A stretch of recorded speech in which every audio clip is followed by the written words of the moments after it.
Sometimes a woman's beauty isn't a blessing, it's a curse. Hedy Lamarr could have gone down in history as one of the greatest scientific minds of the 20th century. But the world only saw her divine face. YouTube is flooded with videos about her, and most are glossy fairy tales. Today, we'll break those myths down, drawing on facts and the work of her biographers. Part 1. The Little Princess. Hedy was born in 1914, into a wealthy Jewish family in Vienna. Her birth name was Hedwig Eva Maria Kiesler. She was the only child, the adored little princess whom her father, an influential banker, denied absolutely nothing. He was the one who spoke to her not like a little girl, but like an equal. They discussed how machines worked, where light came from, why trams moved, how electricity flowed. These weren't idle chats. They were sparks. Sparks that would later ignite her deep interest in engineering. To understand the roots of Hedy Lamarr, you have to remember what Vienna was in 1914. This was the heart of refined culture, intellectual exploration, and a touch of Belle Epoque aristocratic flair. A glittering metropolis often called the merriest city in Europe, Vienna had more than 2 million residents by 1910. Grand parks, statues, palaces, the city shimmered. It was a cultural melting pot. Slavic, Germanic, Hungarian, Italian, and Jewish traditions blended into something uniquely fertile for the arts and sciences. Vienna was a cradle of innovation in music, philosophy, and painting. Artists like Gustav Klimt, Egon Schiele, and Oskar Kokoschka broke new ground here. Composers like Gustav Mahler and Arnold Schoenberg redefined sound. In this intellectual pressure cooker, Ludwig Wittgenstein and Kurt Gödel transformed philosophy, and Sigmund Freud was laying the groundwork for psychoanalysis.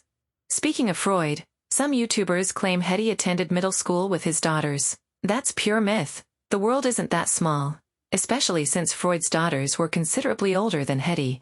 What is true, however, is her extraordinary talent for science. Physics and chemistry came easily to her.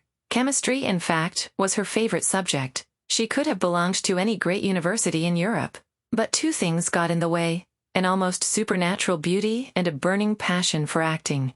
In her autobiography, Ecstasy and Me, Lamarr wrote, "I was always performing. I copied my mother's walk, her manners, her expressions. I mimicked guests, servants, strangers on the street. I was like a little human notebook."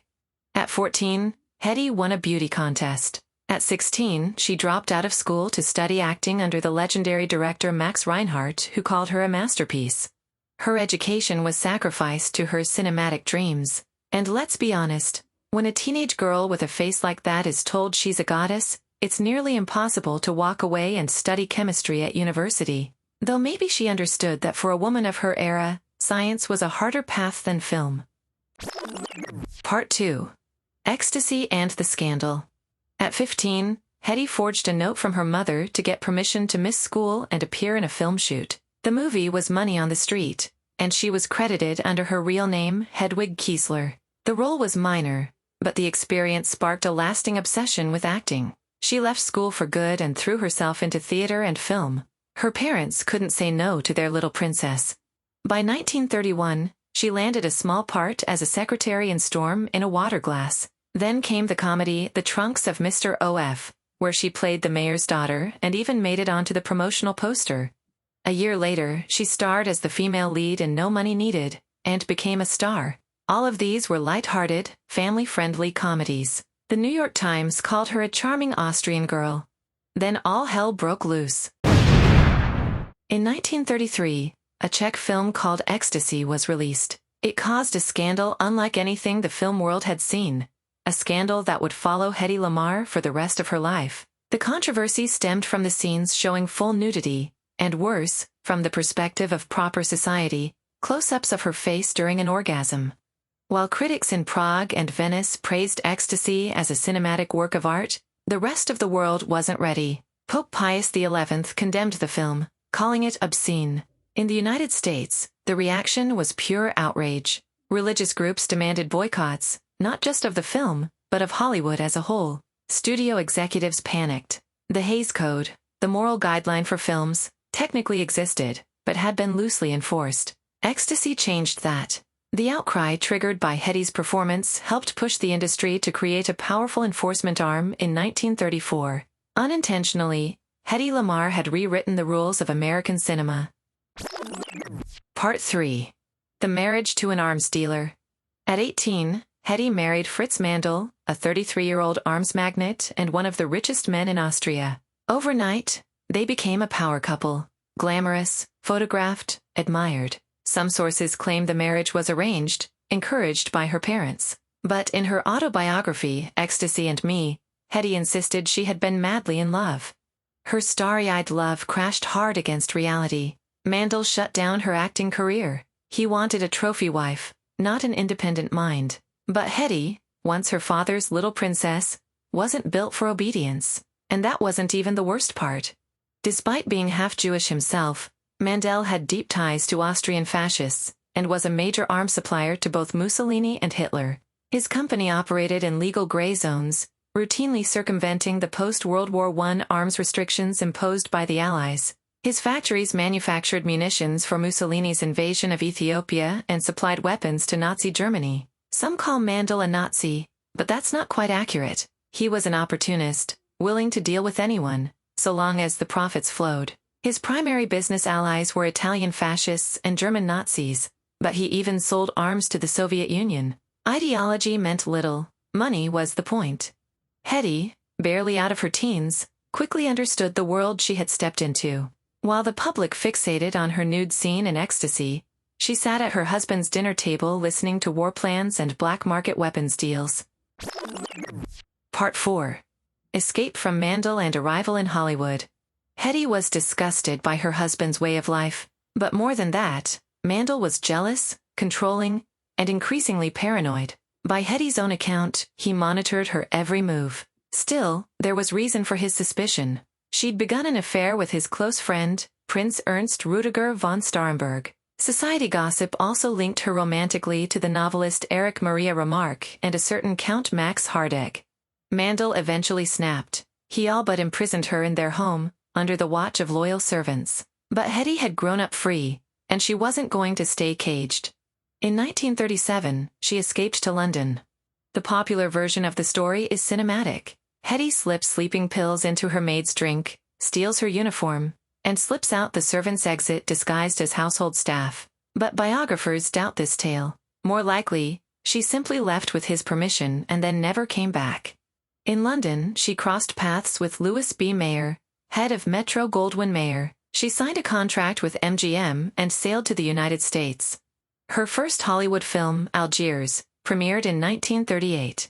Hedy appeared on screen as a dazzling, mysterious beauty. The role demanded presence, not dialogue, ideal for an actress still struggling with English. But really, who needed lines when there's a goddess on screen?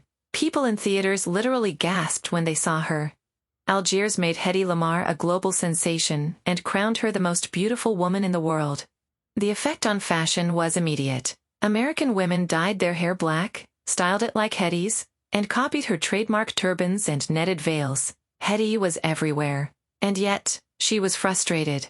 No one seemed to see beyond the beauty. They missed the mind, the wit, the ideas. That was when she famously remarked, "Any girl can be glamorous. All you have to do is stand still and look stupid." Part 5. An invention ahead of its time. Hedy never fit into the Hollywood party scene. She didn't drink, found small talk unbearable, and often felt out of place at glitzy gatherings. She preferred spending evenings at home, in silence, reading or sketching ideas. In her living room, she had a professional drafting table and a specialized lamp. While others sipped champagne, she sketched out inventions for the war effort. By 1940, Hedy Lamarr wanted desperately to help her new country fight Nazism. She was haunted by news of Allied ships sunk by German U-boats. At the time, torpedoes were guided by radio signals, easy for the enemy to detect and jam. The result, torpedoes veered off course, missing their targets. Hedy had an idea. What if the signal could hop between frequencies, change constantly, so the enemy couldn't keep up? That way, the torpedo would stay on track. It was a brilliant concept, frequency hopping.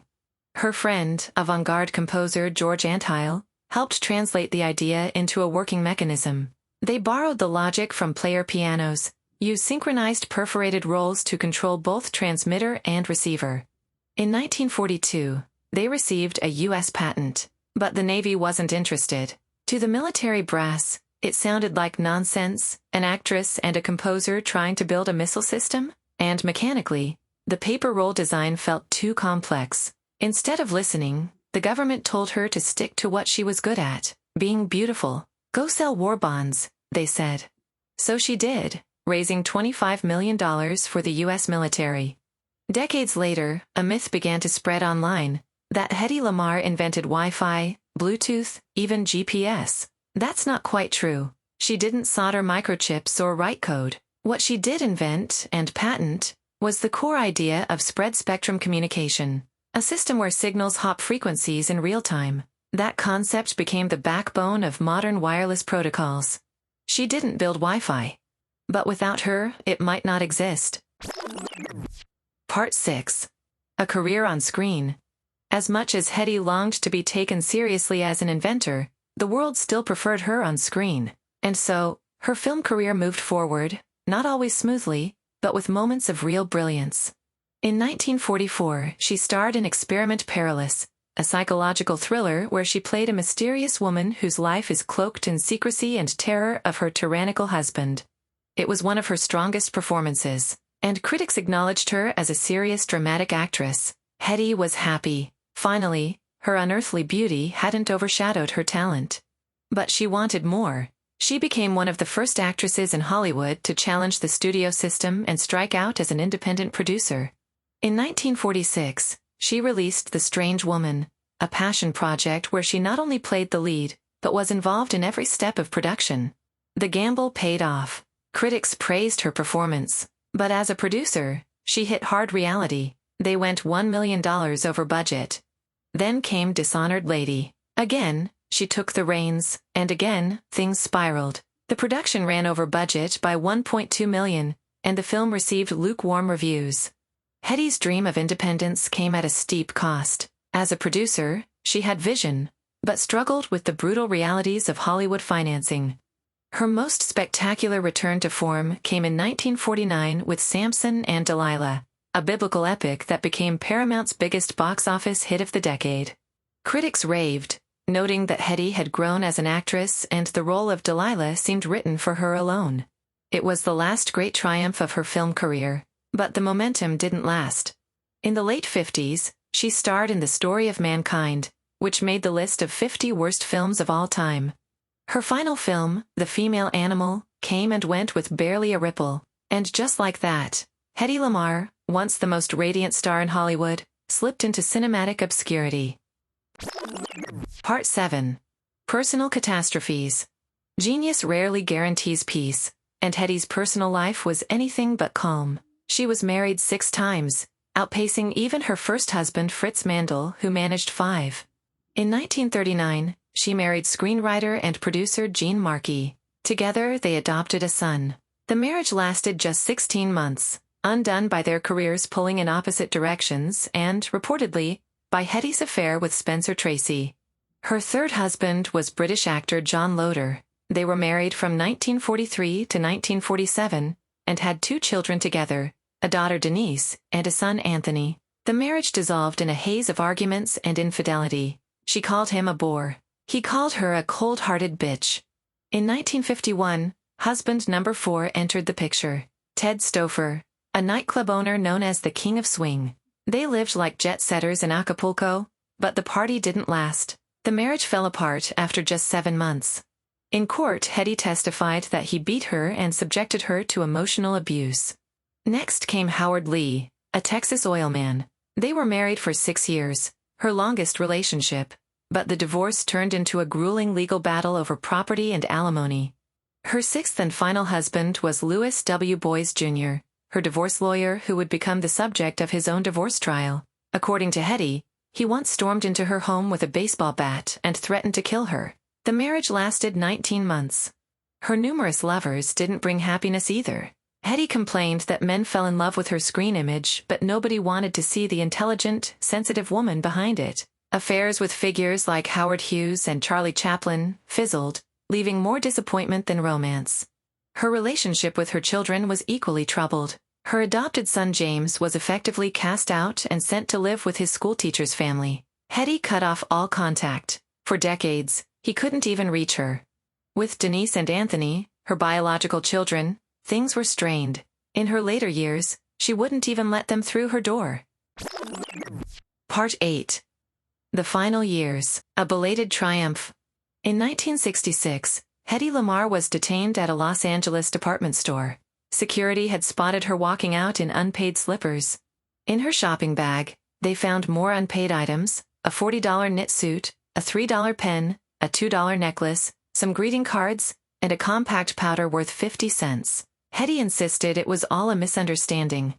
At trial, psychiatrists testified that she was under severe emotional strain, evicted from her home, recovering from a bitter divorce with Louis Boys, and struggling with her health. The jury acquitted her. She later sued the store for $5 million for false arrest. The suit was dismissed. 25 years later, it happened again.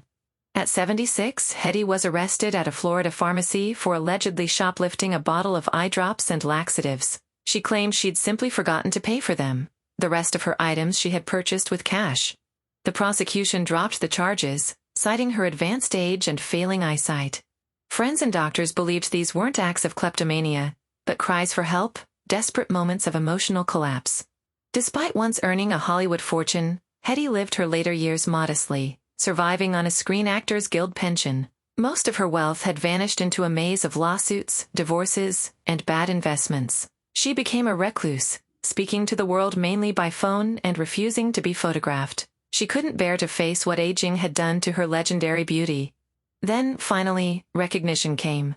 In 1997, 3 years before her death, Hedy Lamarr was honored by the Electronic Frontier Foundation for her groundbreaking contribution to technology. She was 82. Her response was dry, with a trace of sarcasm. It's about time. In 2005, Austria, Germany, and Switzerland officially declared November 9th, Hedy Lamarr's birthday, the Day of the Inventor. Hedy Lamarr was brilliant, creative, and sometimes self-destructive, a life that never found stability or deep attachment to anyone.